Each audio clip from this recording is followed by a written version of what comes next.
Muy buenos días a todos. Es un placer estar con ustedes, desde mi canal de Economía y Finanzas.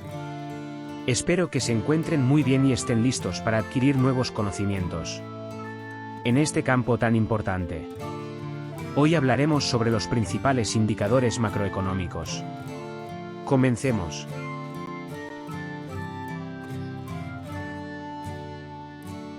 Producto Interno Bruto, PIB. El PIB es uno de los indicadores económicos más importantes. Representa el valor de todos los bienes y servicios producidos en un país durante un periodo de tiempo determinado, frecuentemente un año. El PIB se utiliza para medir la fortaleza de una economía y su capacidad para generar riqueza. También se utiliza para comparar el desempeño económico de diferentes países. Es importante tener en cuenta que el PIB no mide el bienestar de la población, sino la producción económica. Posiblemente te preguntarás para qué te puede ser útil conocer este indicador.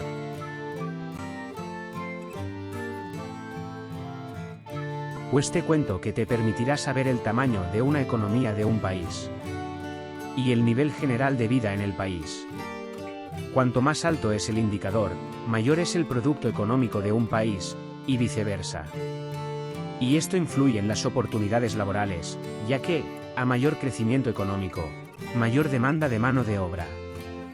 Sin embargo, el PBI no tiene en cuenta algunos aspectos como la calidad de vida, y la desigualdad, la salud, y la seguridad social, por lo que debe ser considerado junto con otros indicadores.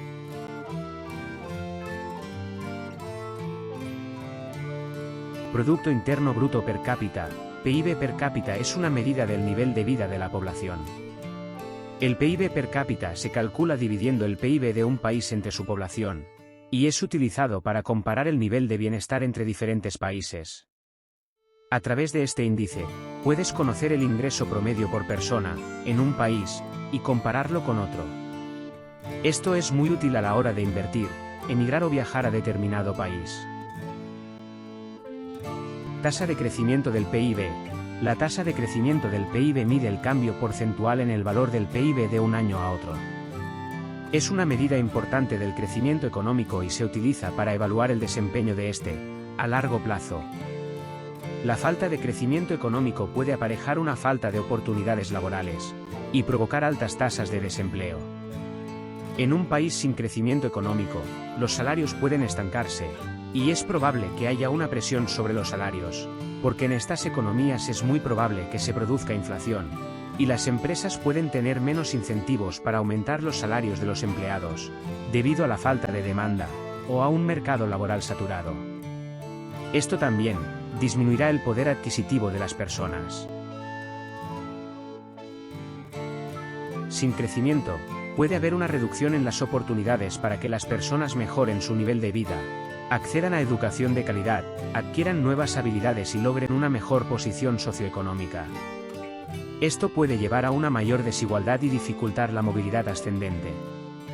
También la falta de crecimiento económico puede limitar los recursos disponibles para invertir en servicios públicos, como educación, atención médica, infraestructura y programas sociales. Esto disminuirá la calidad y disponibilidad de estos servicios, lo que afectará directamente la calidad de vida de las personas. La falta de crecimiento económico puede llevar a una mayor inestabilidad económica, en términos de altas tasas de inflación, déficit fiscal, crisis financieras y disminución de la confianza de los inversores. Estas condiciones pueden generar incertidumbre económica y dificultar la planificación financiera y la seguridad económica de las personas. Si te ha gustado este vídeo, asegúrate de suscribirte a nuestro canal y activar la campana de notificaciones, dando like y compartiendo con amigos y familiares, para que puedan beneficiarse de nuestra información económica y de nuestros consejos financieros. Que tengas un excelente día, y nos vemos en el próximo vídeo.